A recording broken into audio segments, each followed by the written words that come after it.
A very good evening to all.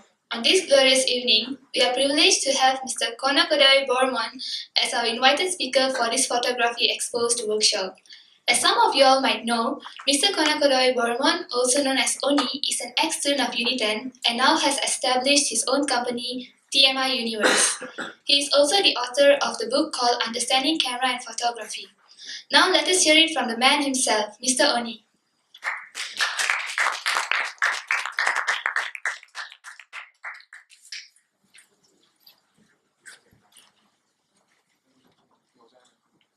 Alright, so my name is Kanakodaya Barman. Too long to remember, you just have to remember as Oni.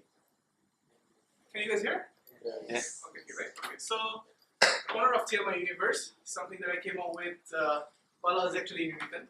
So I pursued on with it. And now it's kind of since like this. It's been 2 years. So came out with a magazine for photography. I'll tell you why we do all these kind of things, why we come with magazines and pages and start promotion. So, as well as made a music player since I've been to Bachelor of Computer Science from CIT. So I have my own software. Recognized. Why am I here? Well, I received recognition from National Geographic. I did a few of their assignments, picked up and small award as well. And I'm as well a member of CNN Photography. That's all that I have. Okay, so questions. How many of you guys are into photography?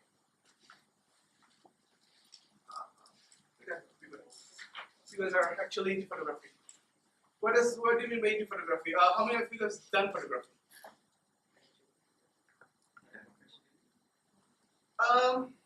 Yeah, professionally, not professionally. Okay. Professionally, anyone?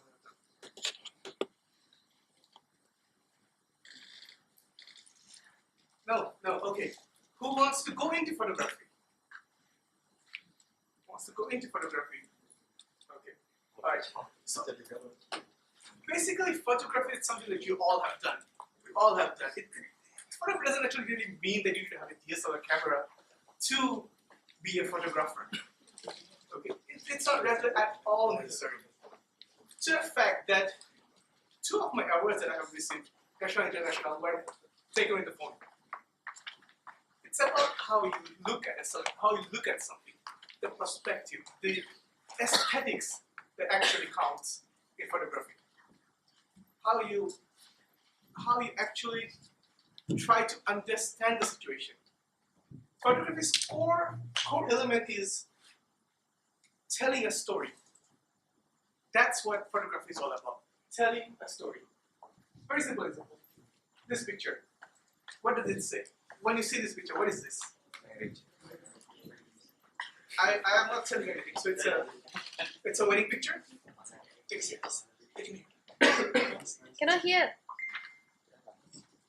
It's too loud, isn't it? So, Yeah, better, right?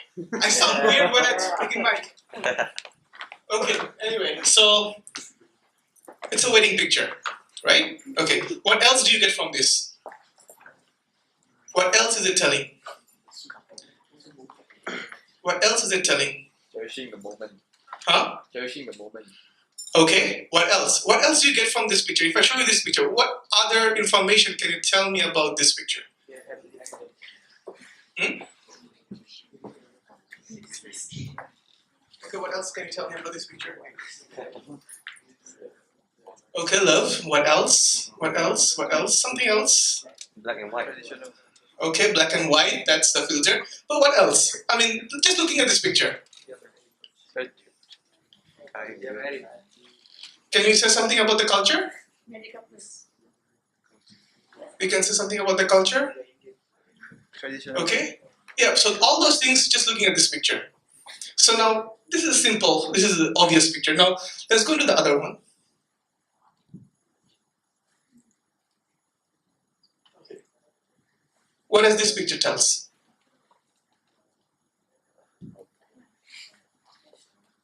Let's have a look, what does this picture tell us? Hard work. Yes. 1. Life. Life. Okay. Even more basic things. Can you say something about this man? If I just ask you, like, what do you think about this man? Full. Passion. That's all he has. That's all he does. Okay, that's his life. Okay, what about the place he is in? He is not sitting in a very good location as well. Okay, so all of those things. If I just took a picture of him that doesn't show all the background, the rust and stuff like this, you will not be able to tell that part of the story. That where is he? So when you see these things, you'll be like, okay, so he is basically in a very old place. That's all he has. He's a poor man. That's what keeps him running, his life running. And as well, you can say something about even the country by looking at the vehicle that is at the back. So all of those things is something you can say just by looking at one picture. That is my definition of photography. That's why I'm saying photography definition changes over to over. If I come to any one of people and say photography, different definitions. But for me, it's about telling a story. Okay, it's about telling a story. One picture that you can literally say a lot about him. So if I'm to start talking about photography in various sections, it's going to take way more than the 2 hour the time frame that I have. Okay, so I'm going to go straight into this photography and I'm going to go into tips and tricks. Okay, which is something that I would really like those who are really going into photography later to consider. Now, before I say this, going into photography doesn't really mean that you have to only focus on that. I don't do that. I'm not only a photographer. Okay, like I told you, I'm by profession, I'm a software engineer. Okay, I'm a software engineer. But with photography as well, currently in these days, it's a very good business. It's a very good business with huge profit lines. Okay, if you proceed correctly with the huge profit lines, though it is not actually something that you have to do full time. Okay, it's not something you have to do full time. You can do your office work and do this as well. So, okay, before I continue on to this, anyone, if you do not understand what I'm saying, put up your hand and I'll get to you. Okay, and after this tips and tricks session, we're going to have a question and answer. So if any one of you have a piece of paper and pen, just write down any questions you have that you want to ask. Okay, it can be regarding anything. It can be technical. It can be about ideas on pursuing into photography as a business. Okay, or if you want to know a particular type of photography, you can ask me that as well.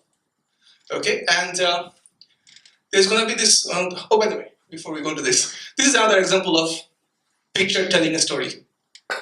Okay, over here I actually wrote the story over here because this went on to a national newspaper. It was in India. It went to a national newspaper, so I actually had to write the stories over there. So it's about it, as you can see. It's one poor man doing his work. That's what he does. Okay, so the website page. So if any one of you guys have questions that I'm unable to answer today, you guys can always go into this page. It's TMI Universe. Okay, it's TMI Universe. This is my website, by the way. TMI Universe/Q&A. Okay, so go on over there, and anytime you have any questions regarding photography, just ask me over there. Okay, it's just a form. You have just it's a simple form. Just fill it up, and I'll get back to you. All right. So photography. People are still coming in, huh? Okay. Come in. Come in front. Though it's okay, I'm using mic now. It will reach you. So, what makes you a good photographer? Again, all of this is my definition of it. Okay, it changes. It varies for people. For me, it's about being different. It's about being different. How do you be different? Okay, if I'm to send someone to photograph this area over here, okay, someone may just photograph me from here in front. Okay, there may be 10 people over here photographing me, right over here. So how do you be different? They will all have the same picture. Why would someone take your picture? What's so special about your picture? Everyone will have the same picture. So what makes it different is when you explore the other angles. When you explore the other angles and try to take a good picture of it. So if I'm over here and you take a picture of me standing over here, it will be like this. But then when you take it from a different angle, okay, you'll get a different kind of angle. You'll get a different picture. Something different. So be different, move around. Okay. Now, you will not always be able to move around in this, they call it the crib in photography term. Okay, when there's a stage, and right beside the stage, the lounge where you see all those the photographers, the professional photographers come over here. It's called the crib or the pit. Okay, so to get into the pit, you need permissions. Okay, now that's where ask for permissions. Okay, for beginners especially, they will all be like scared. They will all be like, okay, no, let me not go into asking. Okay, let me just stay behind and I'll try to zoom and capture whatever is happening. Don't do that. Don't do that. Ask for permission and get in to the pit. Ask for permission, get into the pit. That gives you few things. That gives you the authority to come in, and you have a tag that says that you have come in. And as well as people are always watching whoever is photographing this area. Okay, that's what they do. I got hired for a few events just because I was in pit once. If I'm over there, no one is going to look over there for photographers. Okay, so get permissions. How do you get permissions? Email them, call them, search online, whatever activity is happening. Okay, what activity is happening now? If there's something happening in Kelsey's or something, email them and tell them, okay, hey, I want to photograph this event. They'll be like, no, we already have a photographer. Okay, fine, but I'm not charging you anything. Well, that's injustice, right? Okay, but well, this is your first time. So you just say like, okay, I'll be photographing this, I want to be in the pit. Okay, I want to be in the pit, and it's going to be for free. So when you have that picture taken with the tag, and you upload those pictures, I'll talk about the promotion style later. So once you upload this picture, you will be recognized as a photographer. Okay, you'll be recognized as a photographer. If you see these pictures here, these are the cosplay pictures. So these were in Bangladesh. Okay, easiest to get. So I went over there and I asked those organizers that, hey, can I go and get pictures of these cosplayers? And they're like, okay, sure. So once I did this, recently I was in Singapore and I photographed the cosplayers over there. Now, how did I go to Singapore and who paid for this? All those things? Them. Why? They saw this. They saw these things. Did I get paid for doing this? No. But this gave me a trip to Singapore. So do not just go for like, okay, the first thing I want to do is I want to get money. Okay, that's all it's gonna be. If it is free or if it is low money, no, I don't want to do it. No, do it. Do it. Because that is going to lead you to a bigger contract. People are going to see. Because no one is going to. One asks for Singapore. Singapore didn't ask me, hey, did you get paid for this? How much did you get paid for this? They don't ask you this. Okay. You don't have to give a document that, okay, this is what I get paid for. They expect you that, okay, hey, you're a photographer, you have done this, you have done 2 or 3 cost of photography. Hey, they look good. Okay. That's what they did. That's exactly what they did. Okay. And it applies for every single thing. I did a wedding in BD as well, but then I got called over to India for doing a photography, wedding photography. Okay, I'll be doing one more in Thailand as well. So that's what happens. That's what happens. It gets one from just because of that one stuff that you get started with. Okay. How about cameras? Okay, what cameras do you need?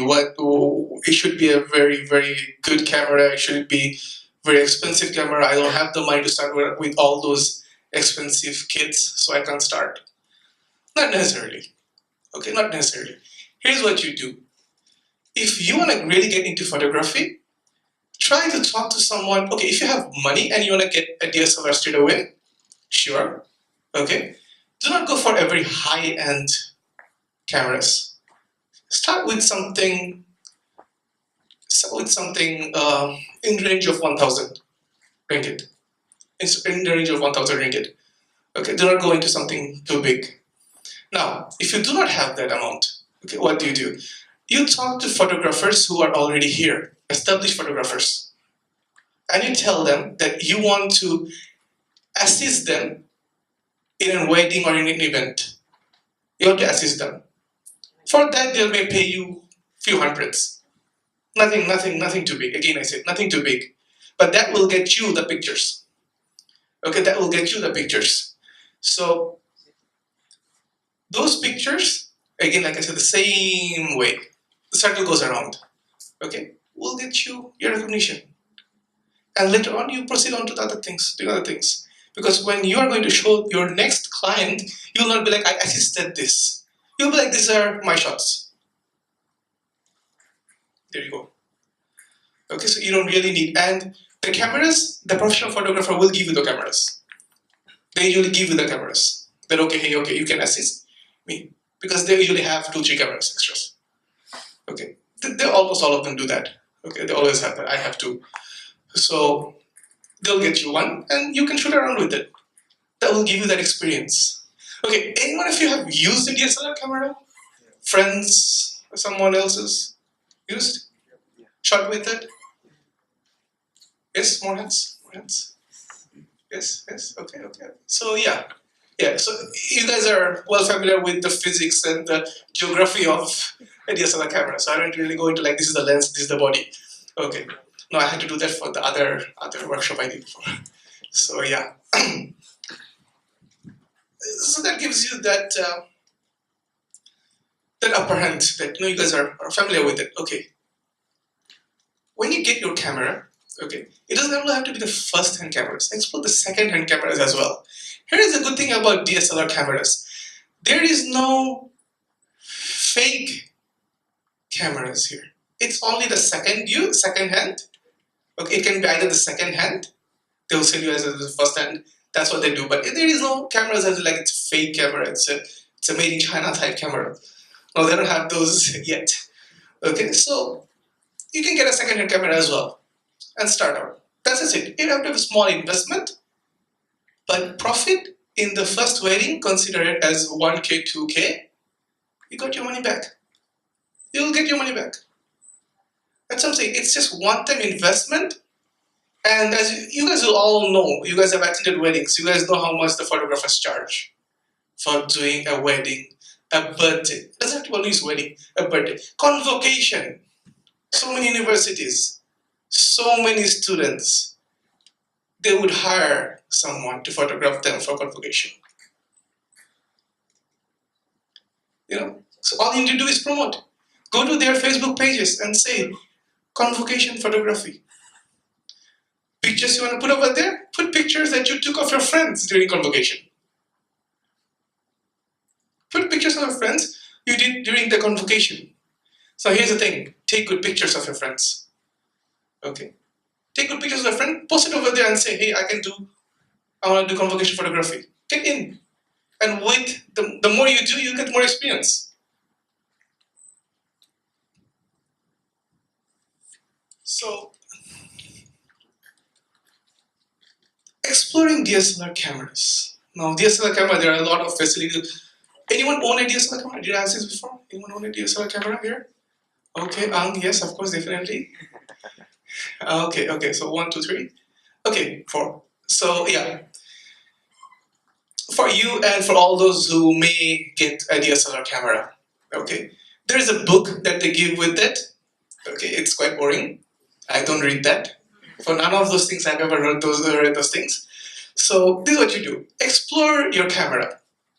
Okay, take the camera, sit on a bed, and then put some objects on the desk and go around. Put on different manual modes, and change this and that, ISO and all those settings, and take pictures. See what it comes out with. That will give you that complete understanding. That will create that bond, the romance between you and your camera. Okay? So that's what you need. That's what you need to do. When you have that, taking pictures becomes much more easier. Because you'll have to encounter situations, different environments, where things go kind of hard. Okay, so there's all kind of low light situations and overexposed situations. Oh, well, yeah. Now, how do you enter into the photography world? Okay, how do you get into business? How do you get into photography world? Build connections. That's very important. Build connections. How do you build connections? Go into events. Okay, go to events where they have photography. Why am I pointing there? Okay. Okay.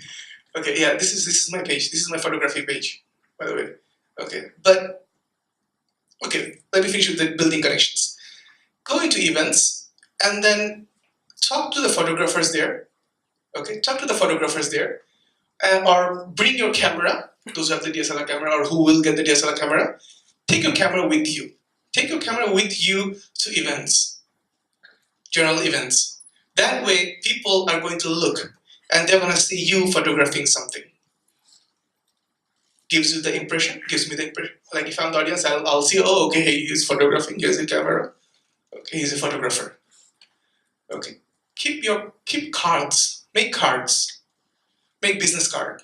So as soon as someone seems interested on you, give him a card. Give him a card.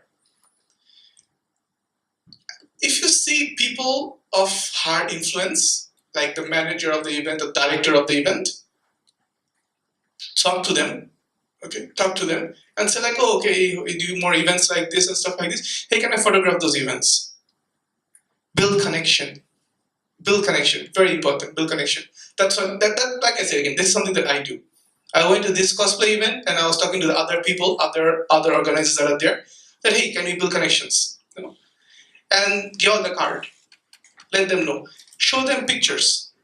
Show them pictures of the things that you have done straight away. Keep pictures in your phone. Keep your best pictures in your phone. Good quality pictures in your phone, so you can show them. That is a very, very important point when you go into photography as a business. If you want to succeed, you need connections. So,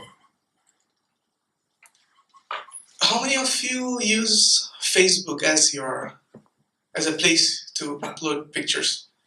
Okay, that goes to the people who have photography. Yeah, use Facebook as something to portray your pictures onto. Okay, that's actually for promotion. Social media sites are not for a base. That's not your base. So you're supposed to have a website. Have a website. That's like your headquarters. That's where everything gets stored in.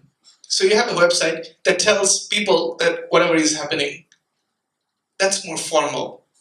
Social media, yes, you have to have a Facebook page.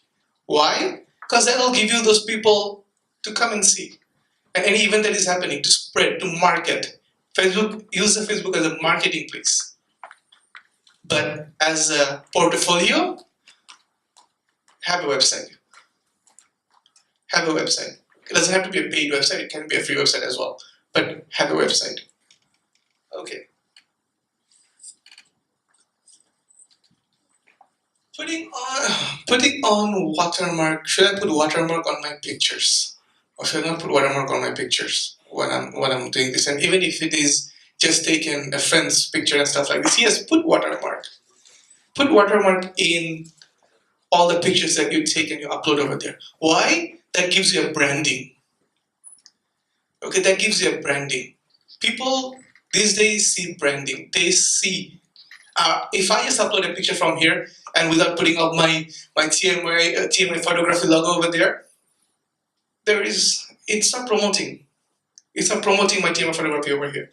But if I take a picture from here and I go like TMI photography, you see the picture, it's like, okay, nice, good, whatever, but you see the brand. You'll be like, okay, what's this? What is this?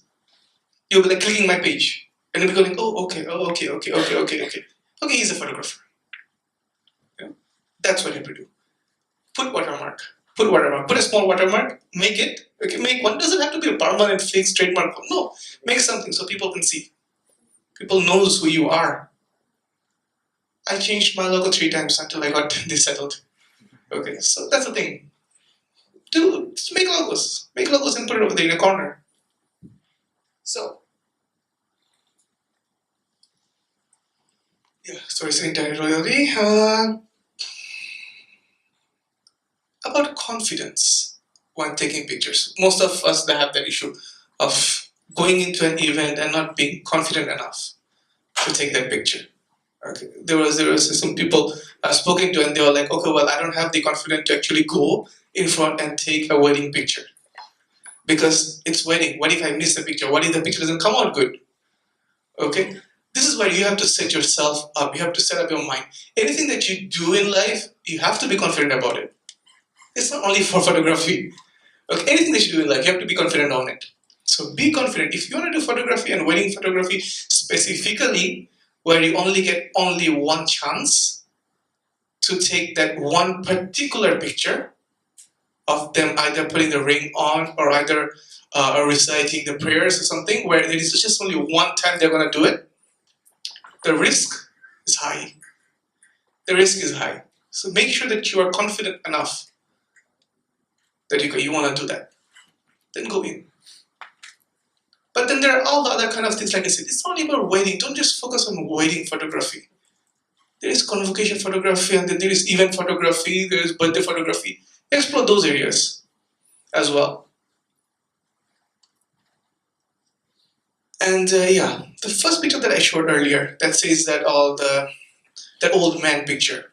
Okay, this is something that actually got me 3 hours only using one picture. Now there is a reason for it.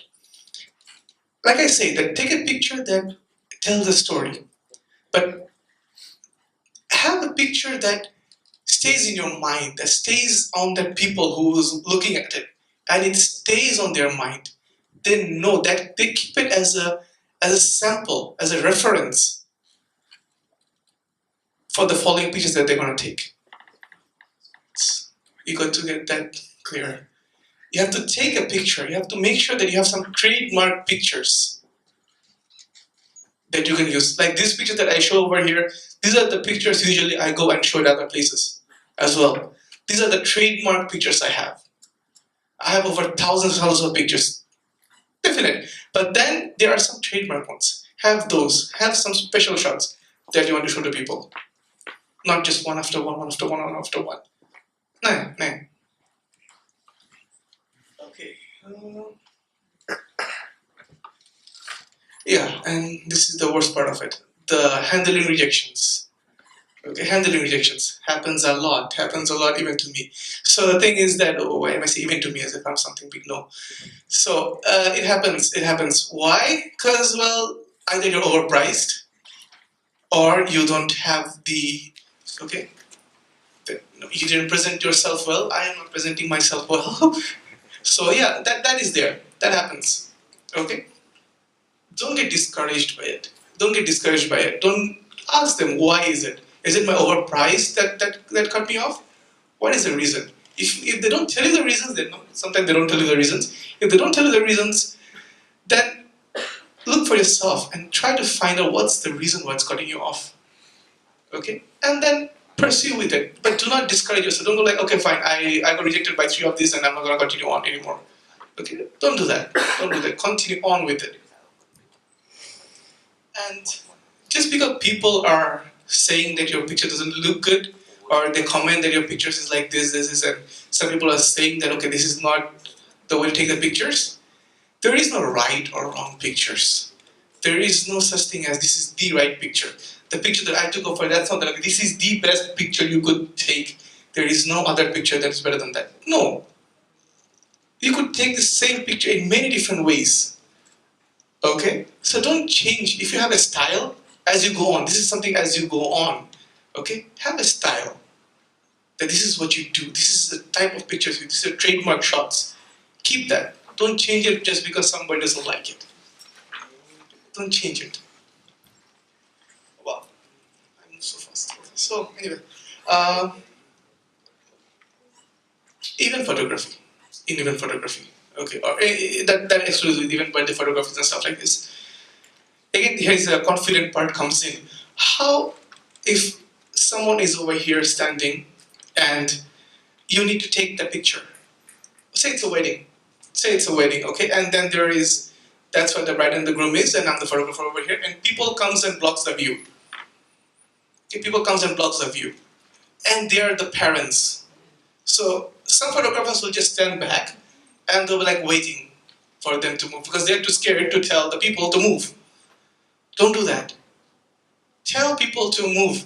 Authority. When someone hires you, they don't care about all those things. All they care about is what you deliver. What you deliver is all that matters. As well as even your dresses are sometimes not an issue.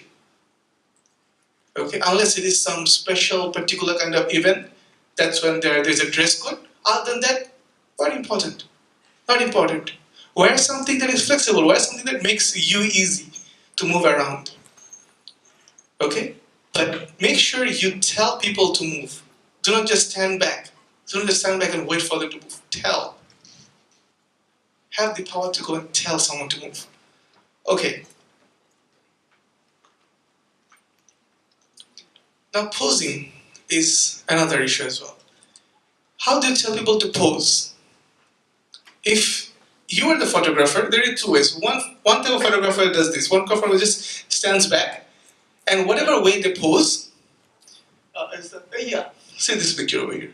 Okay, so when you see this, it's. Can you tell who told her to pose like this? Me or she herself? Can't tell. Can't tell. Not easy to tell. It's impossible to tell. Okay, well, she posed like this. Now here is the thing. When you photograph people who knows how to pose, makes your life so much easier. Makes your life so much easier. Why? Because hey, she was looking around all the Google and checking out all the poses. So she knew, okay, this is what I have to do. She did that. What is a photographer's role? Do the same. Go to Google, go to Google or go to look at other professional photographers that you like. Look at their pictures. See what they do with the pictures. See how they pose their models. Doesn't have to be wedding, again I'm saying, doesn't have to be wedding, can be anything, can be senior portrait as well. See what they do, make them pose like that and take a picture. Again, authority. Don't be shy to go and tell, hey, can you pose like this? No, even if it's a girl or boy, that's not your point. Gender is not the thing over here. You're there to do the work and deliver. That's what they care about. They want to see the end result. Okay, they want to see the end result. They want to see that picture which looks like. Okay, yeah, as well. This is another. This is a cosplay picture, but they want to see the end result. It doesn't matter. Tell them, authority.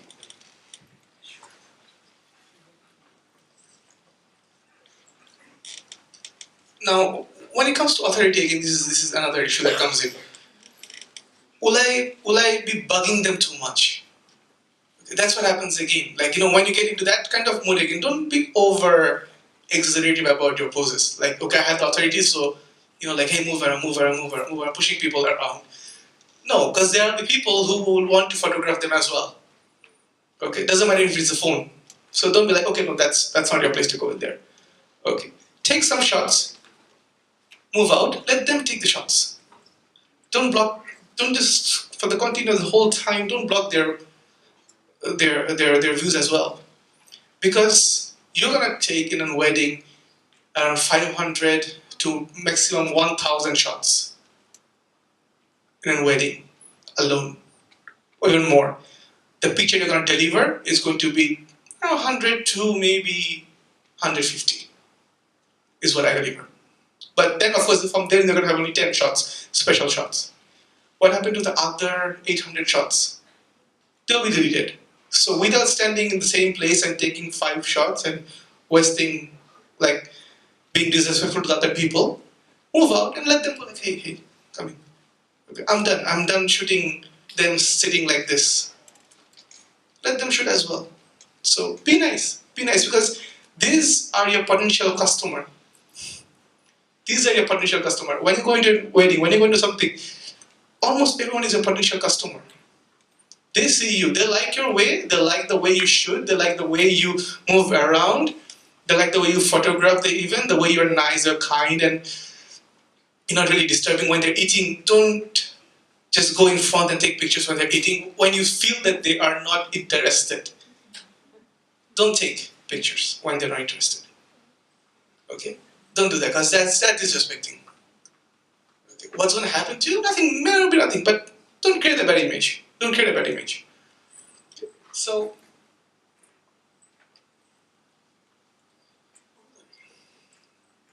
yeah, don't overuse your opportunity.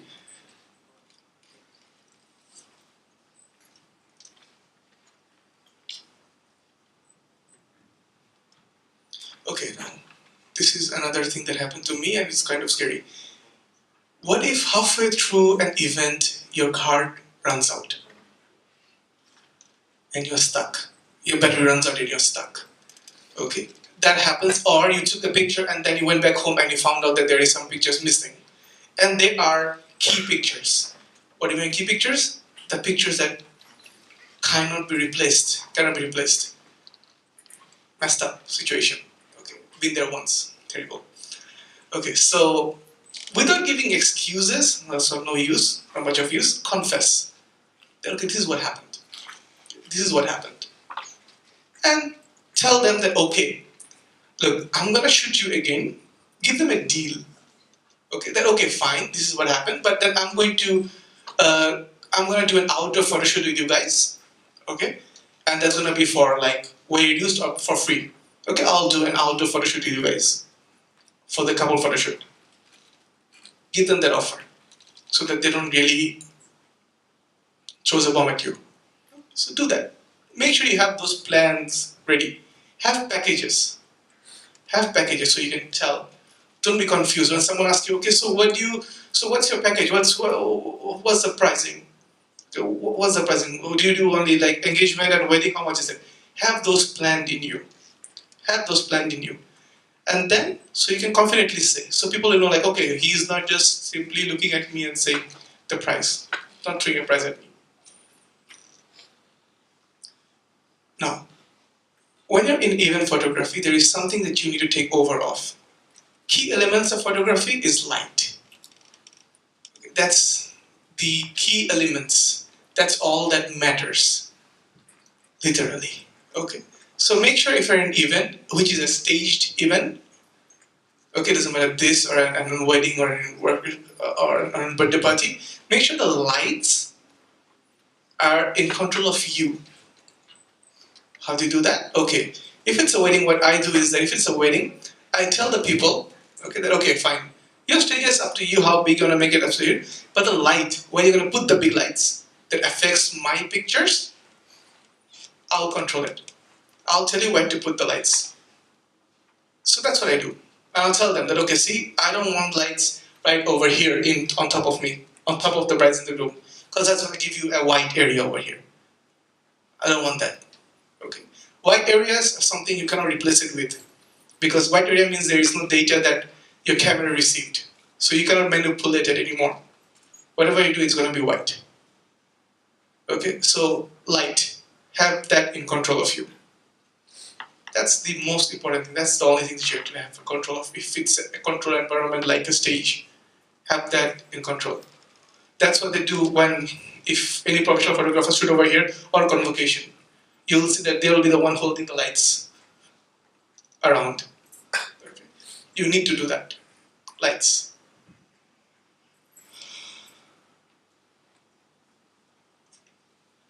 That's actually what I had in mind to say. So, questions and answers. This is where I want you guys to ask me anything, literally. Don't hold back.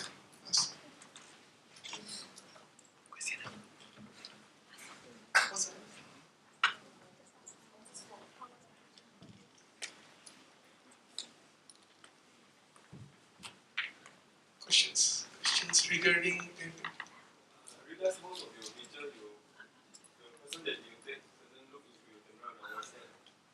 Okay, it doesn't look into my camera. Again, this is something that you can call it style.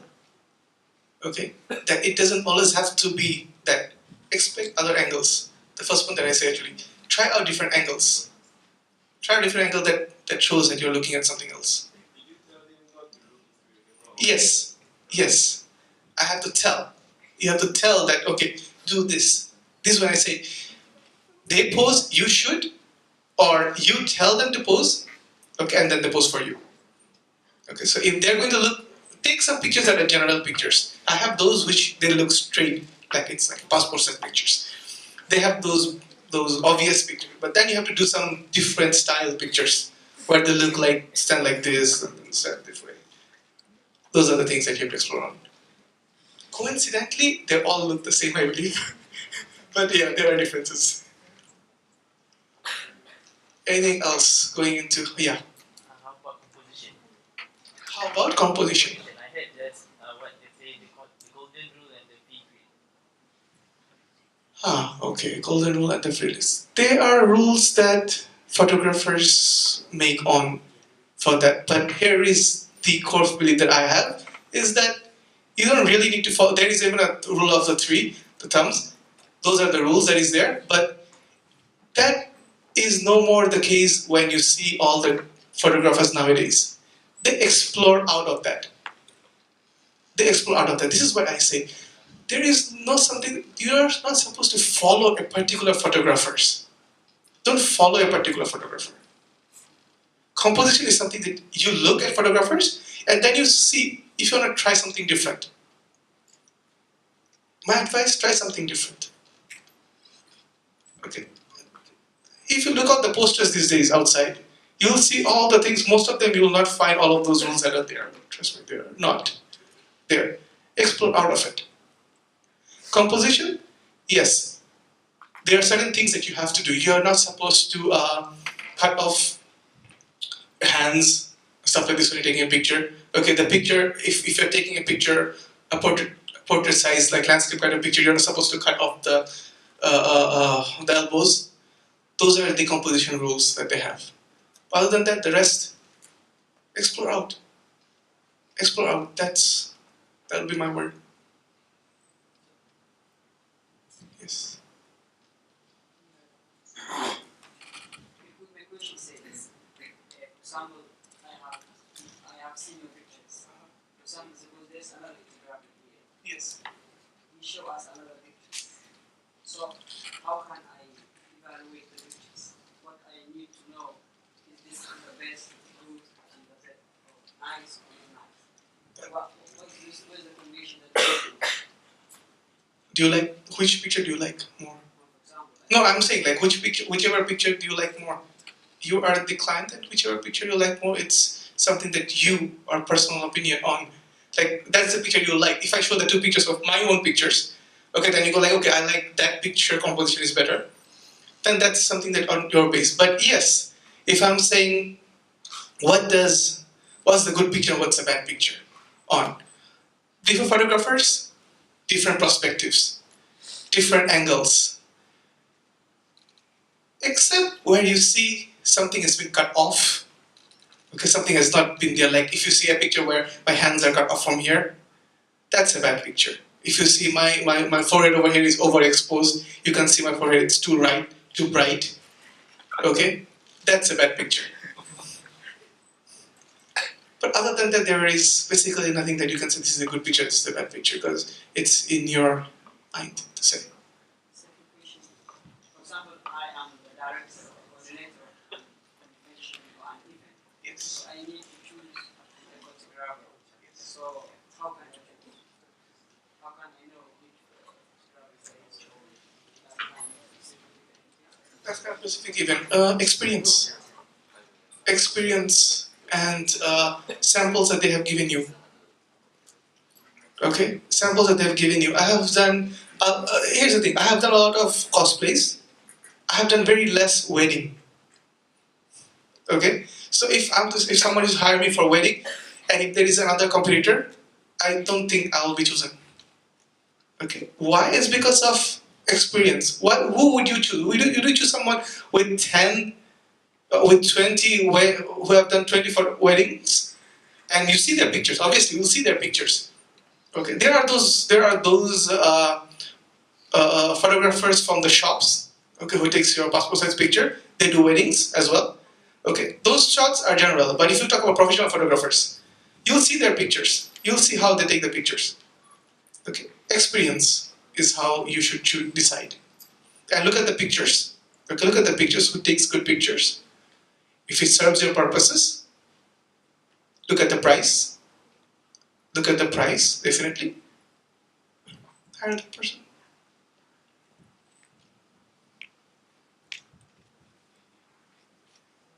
That's it. I'm done. No, because question. Yeah, sorry. Okay, can I have here? You put on. Okay, when you are photographing someone, and what if the person feel nervous in front of the lens, in front of the camera, and how do you release the nervous from him so that you can get a natural pose of picture from him? As a photographer, when you go into an event, right, be friendly with the people who you are going to photograph. Talk to them. Talk to them like personally. Like it doesn't have to be only about cameras. Talks like hey, how are you and stuff like this. Oh, it's a beautiful event. Okay, we're gonna do like this is this. This is what we're planning to do. Okay, this is what you're planning to do. Make them feel comfortable with you. Make them feel comfortable with you. Once they're comfortable with you, it's almost like you're making instant friendship there. So when you have that, then you can meld them the way you like. But yes, some people are going to be stiff. It's always there. It always happens. Okay, people, the moment you put the camera, they're like, okay, I don't know what to do. That's where I say, you tell and they pose. Very hard for those kind of photographs. You'll realize when you see the photo, you'll realize that it's been posed. You have made them pose. Okay, they will just they do that. So if you tell me like, okay, I mean, make a corporate pose, and if I go like, what to do, and you have to hold my hand and do this, and take pictures. It'll come out stiff. It'll come out like you'll realize it. But if you tell me, okay, hey, put it like this, and then go like, okay, you know that okay, this picture is gonna come out good because you have built that connection, and that person knows what to do. Okay, but otherwise, that best way to do it, the correct answer, the online answer would be talk to them, interact with them before you start shooting. Make an instant friendship. This is something, a talent that you should have. Okay, the communication skill is going to be okay. So once you start talking to them, once you have the connection building up, then you can meld them. You can meld them accordingly. Otherwise, then tell them or keep pictures of how you want them to be posted. Okay, that is actually a very good idea. Okay, have pictures of them, how you want them to post. Like you want to post them like this. So without telling like, okay, no, I want this and there, just tell them, okay, like this. Pose like this, because you may not have a long time to do this thing like, okay, build connection and stuff like this. So you show them, I want this picture. I want you to pose like this. So they will see, okay, this and up, this and that. Okay. Sure. That's Okay, thank you. that's like my way to doing it. That's I guess the way. What else? Oh, the guy in the back. Oh no. Okay. Yeah. I've seen your shots in black and white. Yes. Can you explain more about black and white? In which picture To put in black and put white. in black and white and which one? Okay. If okay, now here is again my thoughts on it. Okay. Usually I try to explore on obvious exploration on filters is when I realize the picture did not come out very good in composition. That's when I start going into filtering. Because this picture, if I show you the real picture, original picture, it's actually a bit overexposed. Okay, it's actually a bit overexposed. So how can I recover this? Because the pose is good. They pose nicely. Everything is good about this picture. I don't see anything bad about this picture at the moment. But the thing is that if I made it black and white, okay, it looks better. If I put it in original color, you'll see it's overexposed in this area, the forehead area. Yeah, it's the forehead area over her kumkum. That area is a bit overexposed. Now when it's in black and white, it looks okay. So that's what I do. But can you repeat the question again? Okay, yeah. I want to ask your opinion about black and white. Okay, but other than that, when do you explore on the black and white and something? Sometimes when you take the picture, the color it captures, okay, the color it captures is not actually the original color that you have over here. So you need to explore on the filters. Okay. Black and white best. Sometimes they recommend you black and white, but other than that, it's best if you are trying to do something that is architecture. That's the best place to use black and white for me, my point of view. Okay. Architectures, because there it's less of color, but it's more of that, and as well as street photography. Yes, street photography. I've heard of it. That's where black and white fits in very well. Okay, but other than that, if the nature looks good, keep it that way. But if you just try out the filters, and if you like the black and white, keep that. Have your own signature. I mean, by signature I mean have your own style. Have your own thoughts of it. Okay, explore out. Explore the filters. Explore the filter. Which one looks good? No one is going to blame you for using a filter. Okay, so do that. Questions? Questions? Yes. Can you give me some tips to make the It is easy. make the photo the color much more beautiful? Okay, so again, composition. Okay, it's more like a composition. So I don't know if it's my camera or is it all, but I've used few cameras. I realized that yellow colors have a very terrible situation when it comes to taking like bright yellows. Okay, it kind of spoils out the not this kind of yellow, even brighter yellow, okay, deep brighter yellow kind of thing. Yes, that kind of picture. Okay, that what happens is that when you take this picture, the yellow kind of spreads out to the surrounding. Okay, I think it's something to do with the camera and the composition of it. That's what happens. So avoid bright yellow stuff. Other than that, have contrasting colors. If it is about the color, what color should I have? Contrasting colors. Color that contrast. If you take a picture of me right now, okay, the only contrasting part would be something below this. Other than if you take a picture of me, my shirt color and the back over there is no contrast. It's almost the same. So you'll not be able to actually fine line this. Okay, but if someone is wearing a red dress or stuff like this, it will really pop out. So have contrasting. Have your background and make sure it's contrasting to the background. It's contrasting to your background. So every color have that contrasting opponents of it. So have that checked out and then you follow according to that. More. Okay. Can you share a trick or tip to take candid photo? Candid photo. Okay. Candid photo. Okay.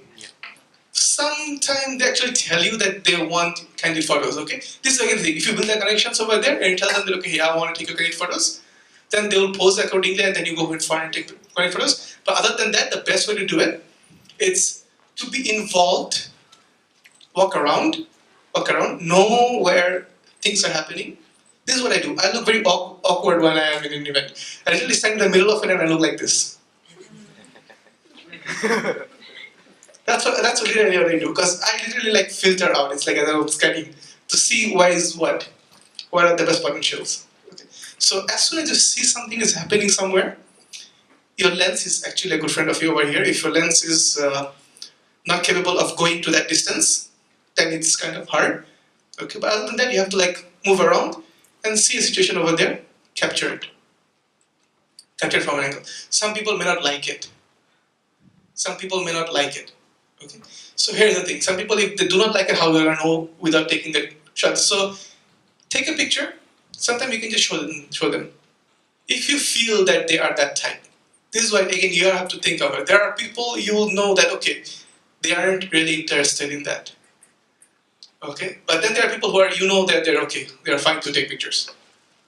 Okay, so this is something again you have to use. And if you're confused, show them. Because some people do not like their candid pictures taken. Other than that, yeah. It's about lens. It's mostly based on the lens. Avoid flash. Gives away. Huh? Avoid using flash. That gives away the candiness. Unless clearly needed, but otherwise avoid that. Sometimes take a group. Sometimes go back and take a longer picture, bigger picture, and then crop out the particular place. Candid pictures. Whose candid picture should you take? It's when the object, the subject, the bride or the groom or the particular person is doing something. Is doing something like either combing hair or certain things. Those shots. But most of the candid pictures that you see are usually not really candid. They're actually told. They're actually asked to pose like that. If you see something like really good, beautiful looking, right on the spot, they usually are told. Yeah. I do that. So. I do. Okay. Yo. Can you show us some tricks with your camera? What do you want me to jiggle? By the way, if you know those, there are some pictures where you see there is a picture where you can flip your camera. Okay, what you do is that you put it on shutter speed, okay, which is like 5 seconds or 6 seconds. This happens in ICT. I don't know other places because ICT have all those lights, right? So if you have ever seen pictures where you see it's a contrast kind of picture, so you see all the lights are going like this hayward. Okay, a good way to take that, a funny way to take that is that go to ICT, put your shutter speed to like 5 seconds, press, let your camera go, make sure you catch it, let your camera go and catch it. So you're gonna get a color like this. You can do that. That's a trick. But other than that, tips and tricks with using a camera. Okay, this is again where like if everyone has a DSLR camera, I could describe it. Do you guys, for those who have the DSLR camera, do you guys remember that there is a small wheel right beside the viewfinder? Well, I can only see some white thing going over there. So yeah. But then if I have that on, I'm totally blind. Okay, so if I have that on, and if I turn it around, okay, unless your specs are this thick, which is like beyond imagination, then it don't help. It helps to a certain extent. Okay, so to that extent, this works as a eyepiece. So I need that when I'm doing type of photography like sports photography or something where I have to like keep it on as it goes. So I don't need to, it presses my ear, it presses my nose. So I take the glasses off, and just stay. That's a trick, I can say. Yeah. If you lost your lens cover, okay. If you have a filter on, you don't need a lens cover. I don't know what else. What else you can do with the camera? Yes, press on the back. What's the difference between RAW format and JPEG format, and which one is better? RAW format and JPEG format. Okay. When your camera takes picture, okay, it basically captures the color. It basically captures color, and it has a sensor at the back.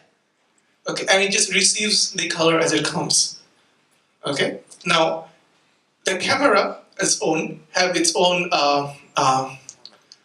you may say the operating system kind of stuff that edits the picture to its correct composition and gives you. That is JPEG.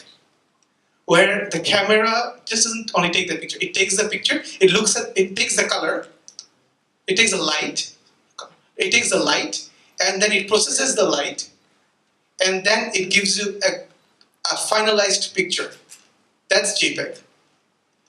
And RAW is where that light it captured, it just gives you that. So it captured whatever it captured, it didn't process anything.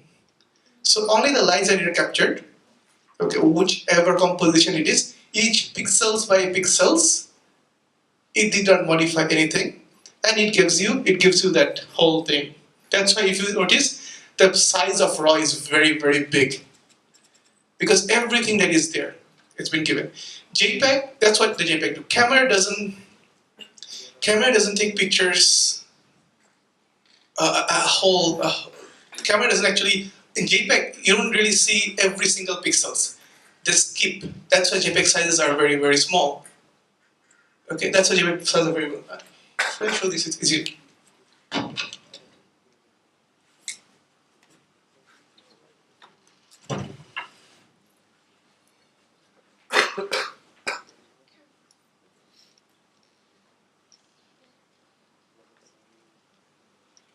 So this is a cell. Okay, this is not. Yeah. If this is a cell, this is a sensor cell, a pixel. Okay, so when it's raw, the light actually touches all of these areas. Each of these areas. Okay, and that's what you will get when you get a raw size picture. So you can edit each of these cells. What happens in JPEG is that they will skip some of this and they'll only keep this. They do a grid max. They'll only keep this original colors. And then these ones, they will fill it up with an algorithm that the camera decides for you. So if this is white light, this is white light, this is to be a white light. That's what it does. That's why the space is so less, because not original data is here. So that's why they say if the moment is something very special, use raw, because then you have the complete image to yourself. You can modify it accordingly. JPEG, it's already been modified. So which is better? Both, depending on situation, depending on your knowledge on editing a raw picture. So if you know how to edit a raw picture, it takes a lot of time because you need to really go by the pixels and really to understand it. If you do that, then yes, fine, raw pictures. Other than that, it's JPEG. How do I do it? When the situation is once like only specific type of pictures, like I said, the resetting of prayers and stuff like this, shift to raw, I take raw pictures because they're the one-shot pictures. I take it with raw. General, all these other 800 other users, other pictures that I take, JPEG. Because life is easier. I don't want to do all those pictures. There is like, people are just eating, people are doing those. I don't need to go for raw. What else? Yes. How can I start to be a photographer academically or Here's the thing, Uniton offers a photography course, so I cannot really say don't go for courses. But then my way of saying it is that nowadays there are too much of YouTube clips and stuff like this that can. Are you asking me about how to learn about photography? How to be a photographer? Is it like how to like start in the business? example now, starting from now. Yes. Before I didn't have an idea. Okay. Okay. Now I'm quite okay. Uh-huh. So how can I start to be a photographer? Maybe like Okay, I'm not an example to set, man. I'm not an example to set. So that's the thing. Do not follow. But the thing is that to start it up with, take. Do you have any sort of? Okay, so that's the thing. If you are willing to invest on it, okay. If you're willing to invest on it, or if you're just willing to like buy a DSLR camera, like you have the money, get a DSLR camera, get a DSLR camera second hand, and then start shooting. Post picture that you are ready to photograph people. Very important.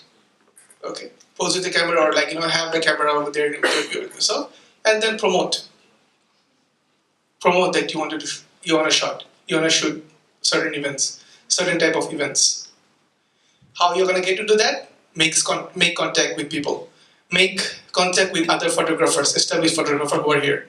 That's the best way to enter to the industry. Okay. Have someone or have some people who are willing to be your model. Okay, your friend or someone who you can shoot pictures, off, okay, and edit them and make them look nice, and then upload them and put your logo there, put your name there, and say that okay, this is what's your name? Abdul Wahab. So Abdul Wahab photography. Put it over there. So that gives people an image. So if someone sees over here, okay, so Abdul Wahab does photography. It's there. That's the way to start it out. The very first picture I have done actually, it was a picture of a cat. It's quite a small, yeah. This one, it came out to be a magazine, wildlife magazine cover page. What's good about this picture is that you can see me inside the eye on the iris. It's too small, but you can see me somewhere. So that's why I said photographer in her eye. So yeah, then again, this picture again ticks all those points. Does it tell the story? Yes, it tells the story that I am a photographer in somebody's eye. I have established myself as a photographer in somebody's eye. So those are the tick points. Yeah, it's like this if you can fit, yeah.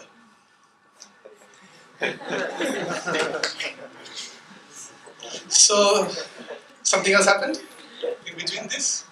Okay, so um, seek opportunities. Like I said, keep your camera with you. Why did I take this picture? Was it a controlled environment? Any idea on this?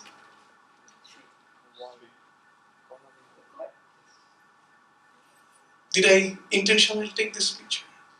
Did I actually thought about taking a camera, go and take cats wildlife pictures?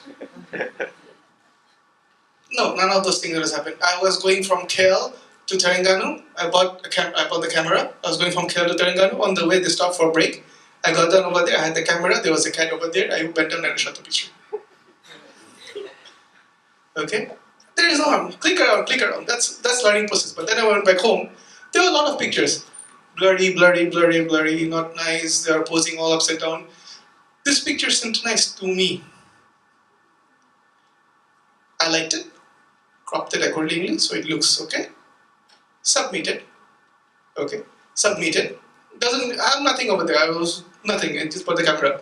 Submitted. No harm. Like I said, propose people. I want to do this. Send emails. Send your pictures. You never know. There is no harm in it. If you get chosen, there you go. There you go. So do not wait like, okay, I need to be this, then only I can go. Confident. Be confident. I like this picture. I like it. Do you like it? If you like it, take it. If you don't like it, no harm on me. No harm on me. That's the thing. Take it very lightly and do that. Do take pictures and submit. There are a lot of photography competitions and stuff like this happening. In Uniton, outside Uniton, there are a lot. Submit. Submit to newspapers. Magazines. Submit. If you get chosen, good. If you don't get chosen, no harm. So yeah. What else?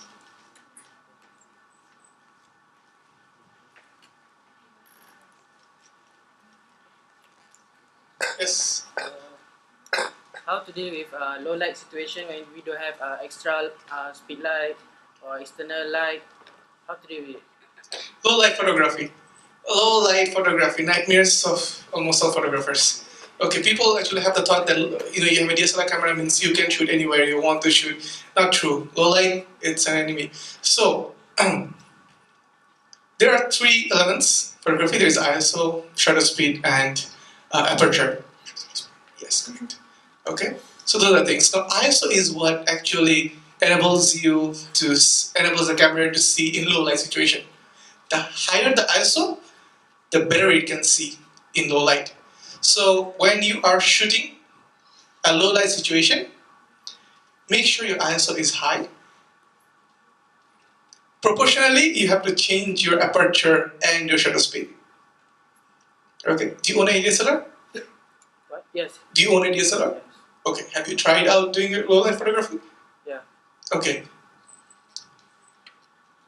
My advice, okay, because if I tell you the settings, okay, the settings can change in different situations. My advice would be put it into auto mode. Listen, put it into auto mode.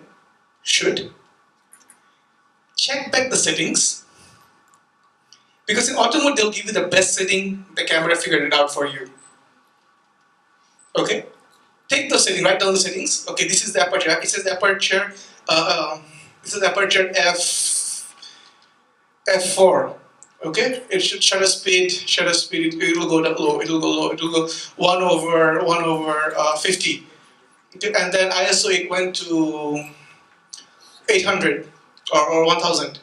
Okay, so have that written down.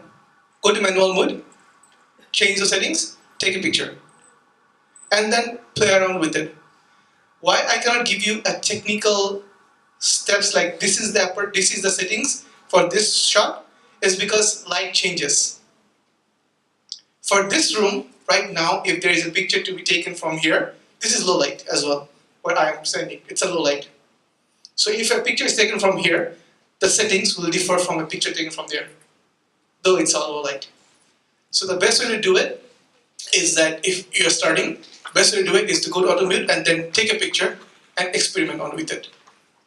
And as you go on, you will get to know it. So the photographers, professional photographers of Uniten, they have over here, they are well familiarized with the halls. Okay, so they know that if I'm in this hall, I have to do the settings, start shooting. So it comes down to experience and getting the idea using Automod. Automod actually is a teacher. It really is. I learned a lot from that. Put it into auto mode, take pictures, it will give you what you need. What is the best settings for your camera? Okay. What's the so-called best setting that the camera thought is good for you? So you have that idea. Plus minus 100, plus minus point something for aperture. And take pictures, no one is going to harm you. And see what comes out. Any more? Yes.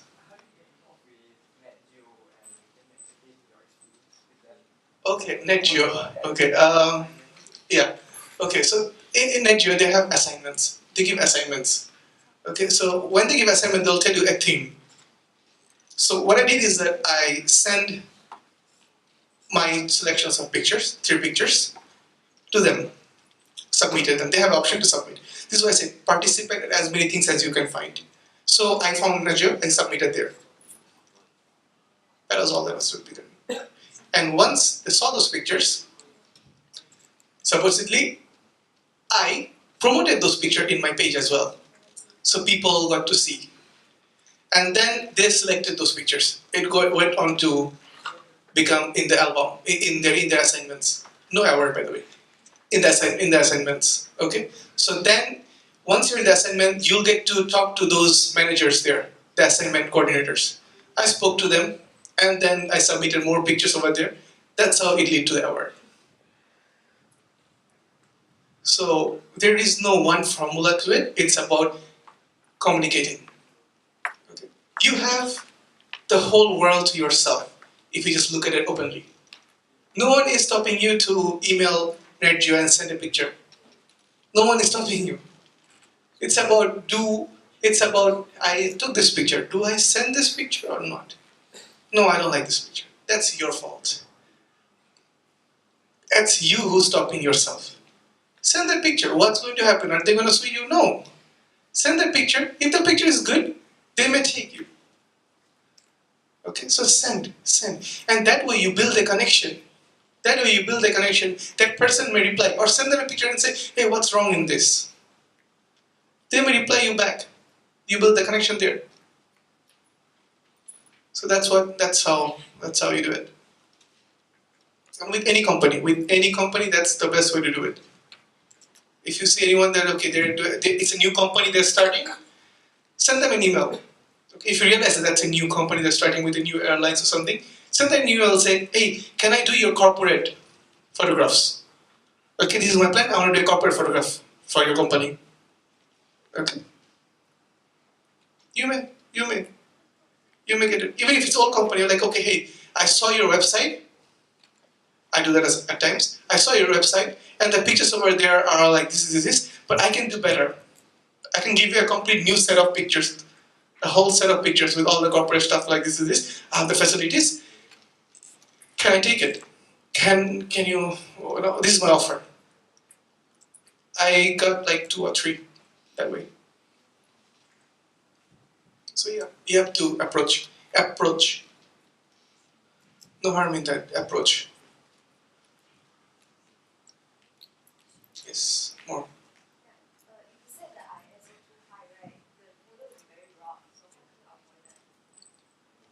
Okay.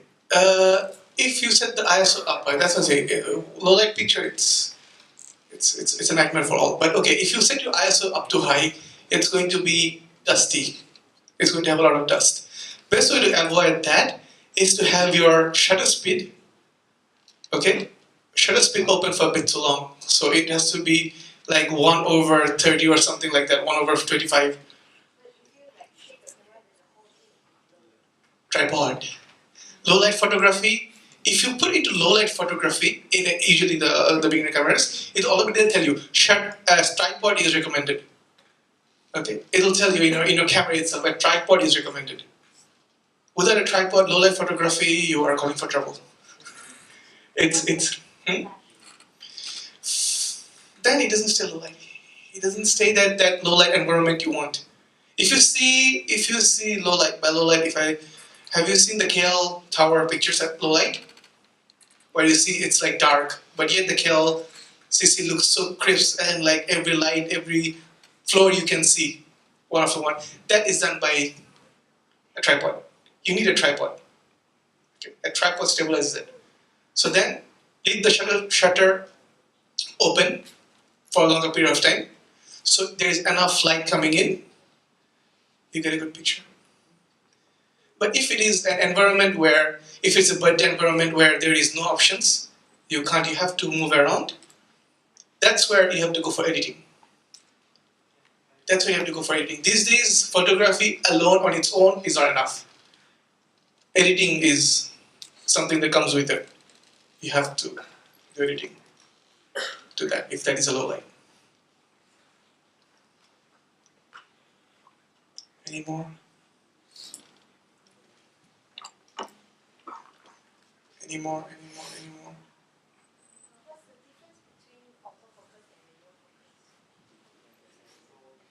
Auto manual. Okay, so auto manual focus. It's about your camera.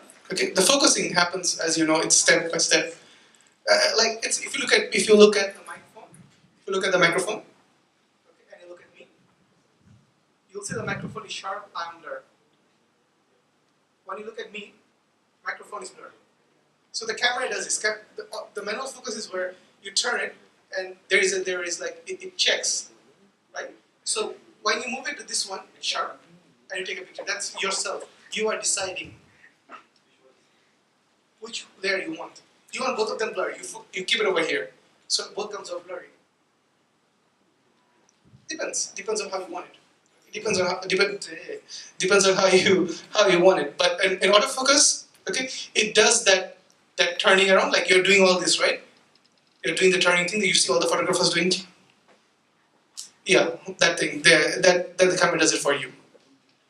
The camera does it for you. What's so good about it? It's fast when the autofocus is done by you, and you know that the picture is going to come out sharp. When you do it by yourself, you need to be millimeter right. Otherwise, the picture will come out blurred. Because in focusing this nose and the eye, the cheek and the eye, it's 3-layer. So if your focusing is wrong, the nose is going to be super sharp, but you're going to have your eyes little blurred. So it's best to use autofocus. That's why almost all the lenses, they have this autofocus thing, even though they don't have the IS, image stabilizer on, but they have the autofocus in almost all cheap to expensive lenses. They will have the autofocus on unless it's too classic. IS, do not keep it on if you are on tripod. Don't use IS, useless. What else? Yes. Can we increase the shutter count of our DSLR after it has reached its limit? Shutter count. Shutter count. Yeah, okay, shutter count. It's about how many times the shutter has moved. Can you increase Oh, you mean you have used up all the shutter? Yeah.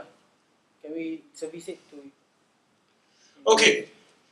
There is no, I mean, the only way to do it is that they have to replace the shuttering mechanism. Okay, that's the only way to do it.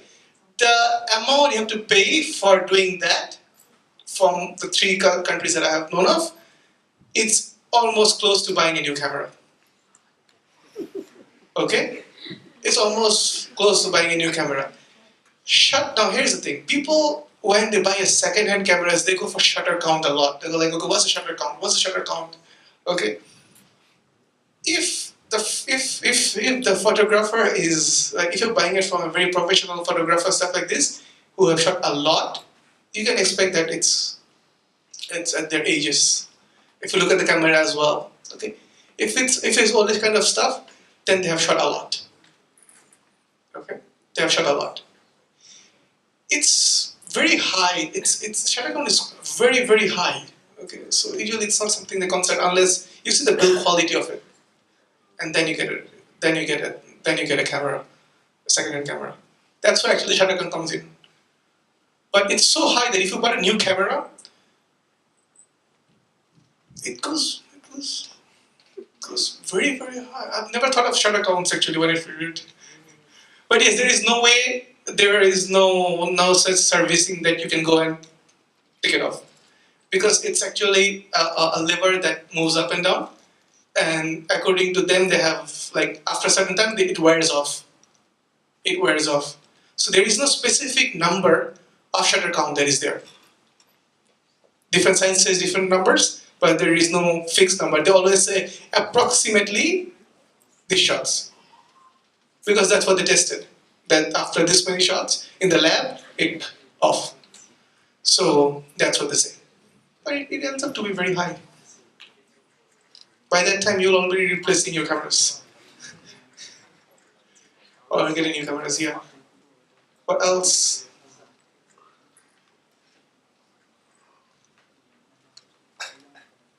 What else? What else? Feel free, just ask out. Technical, business.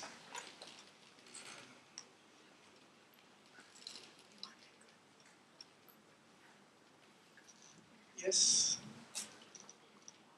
I have a Yo, ex-director of sales.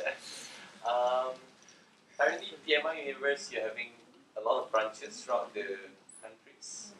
And what's the future that you think that TMI Universe is going to achieve? TMI Universe Futures Achieve. Okay, this is well. I'm planning mostly to get involved in different faculties, like software faculties and photography faculties, and I'm planning to actually hire those. Okay, who with like I'm not really seeking. I'm trying to hire people. Okay, those who are underprivileged and train them and give them a career on that particular set, and they move on with it. So that's basically my thought on that.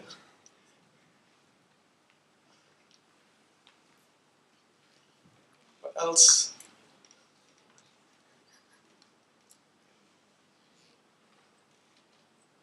Anything from this side?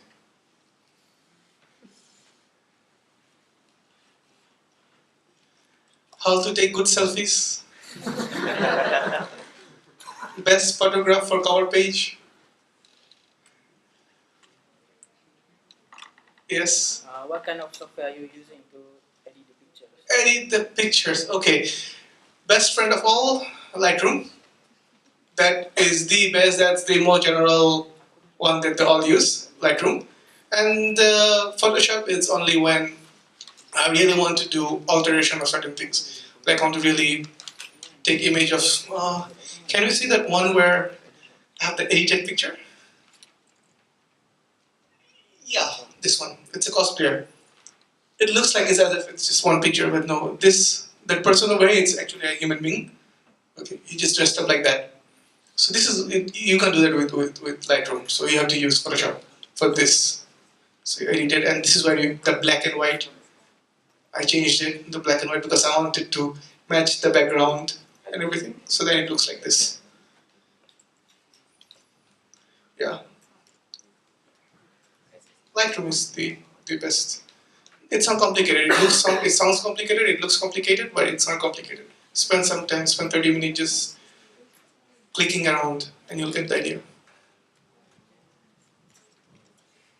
Do you have an SLR?